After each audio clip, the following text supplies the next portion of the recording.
Hello दोस्तों, मैं हूं डॉक्टर चिराग और आज हम बात करेंगे एक ऐसे टॉपिक के बारे में जो काफ़ी लोगों के माइंड में होता है, लेकिन बात करते वक्त थोड़ा हेसिटेशन फील होता है।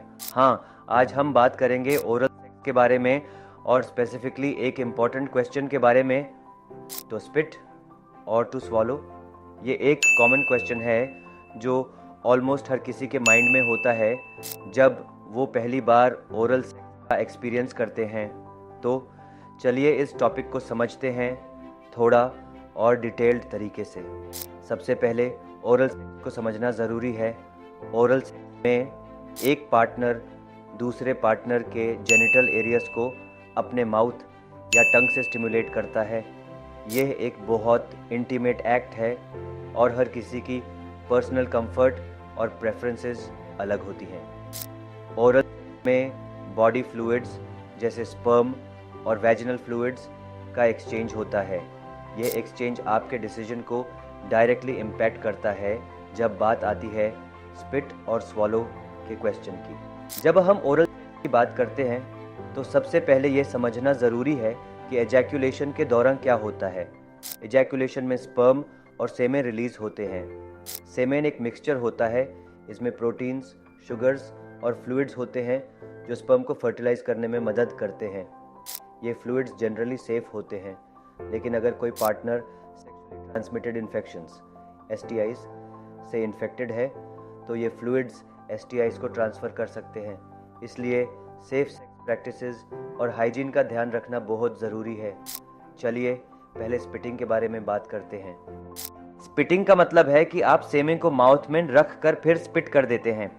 ये एक ऑप्शन है जो कुछ लोग अपनी कंफर्ट के हिसाब से चूज करते हैं। स्पिटिंग के कुछ बेनिफिट्स ये हैं कि अगर आपको सेमेन का टेस्ट या टेक्सचर अच्छा नहीं आता तो यह आपके लिए ज़्यादा कंफर्टेबल हो सकता है, लेकिन इसके कुछ कॉन्स भी हैं। स्पिटिंग के बाद भी सेमेन आपके फेस या सराउंडिंग एरियाज पे आ सकता है जो इन्फेक्शन का रिस्क बढ़ा सकता है, इसलिए हाइजीन का ध्यान रखना ज़रूरी है। अब बात करते हैं स्वॉलोइंग के बारे में। स्वॉलोइंग का मतलब है सेमे को डाइजेस्ट करना, यानी आप अपने डाइजेस्टिव सिस्टम के थ्रू सेमे को कंज्यूम करते हैं। ये डिसीजन कुछ लोगों के लिए पर्सनल प्रेफरेंस होता है। स्वॉलोइंग के प्रोज में ये है कि कुछ लोग इस एक्ट को ज़्यादा इंटीमेट और प्लेजरेबल एक्सपीरियंस के रूप में देखते हैं। अगर आपको टेस्ट में कोई प्रॉब्लम नहीं है तो ये आपके लिए कंफर्टेबल हो सकता है, लेकिन कॉन्स भी हैं। सेमेन में कुछ प्रोटीन्स और केमिकल्स होते हैं जो किसी को एलर्जिक रिएक्शंस दे सकते हैं। इसलिए अगर आपको किसी चीज़ का रिएक्शन हो तो इमीडिएट मेडिकल एडवाइस लेना ज़रूरी है।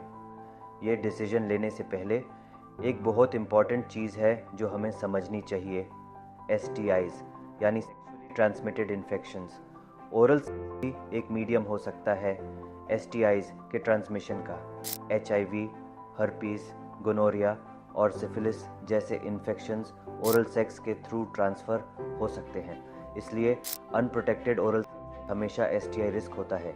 आप अपने और अपने पार्टनर के हेल्थ के बारे में ऑनेस्ट रहें, रेगुलर टेस्टिंग कराएं और कॉन्डम्स या डेंटल डैम्स का यूज़ करें। ये आपको STI से बचाने में मदद करते हैं।